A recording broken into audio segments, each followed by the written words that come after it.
Morning vlog தான் நம்ம பார்க்க போகிறோம். காலையில் தூங்கி எழுந்திரிச்சோம், ப்ரஷ் பண்ணிவிட்டு ஹாட் வாட்டர் குடிச்சிட்டு 4-5 பாதாம் எடுத்து சாப்பிட்டோம்னா கொஞ்சம் நமக்கு சுறுசுறுப்பாக இருக்கும். தூங்கி எந்திரிக்கும் போதே நமக்கு வந்து கொஞ்சம் ஃப்ரெஷ்ஷாக இருக்கணும் அப்படின்னா நமக்கு பிடிச்சமான விஷயத்த செய்யணும்.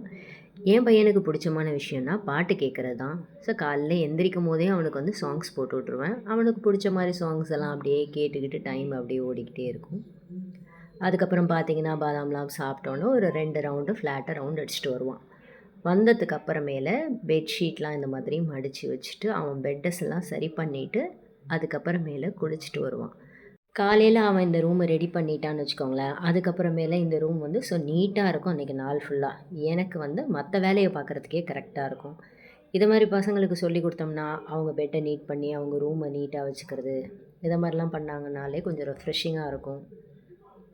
இதை மாதிரி சின்ன வயசுலேருந்து நம்ம சொல்லிக் கொடுக்குற பழக்கம் தான் அவங்களுக்கு வந்து பெரியவங்களாகிறதுக்கு அப்புறமும் அவங்களுக்கு அது யூஸ் ஆகும். இந்த காலத்துல எல்லாம் பொம்பளை பிள்ளைங்களுக்கு என்னென்ன வேலையெல்லாம் சொல்லி கொடுத்து நம்ம வளர்க்குறோமோ அதே மாதிரி பசங்களுக்கும் சொல்லி கொடுத்து வளர்ந்தாங்க தாங்க நல்லது. நீங்கள் என்ன நினைக்கிறீங்கன்னு கமெண்ட் செக்ஷனில் சொல்லுங்கள்.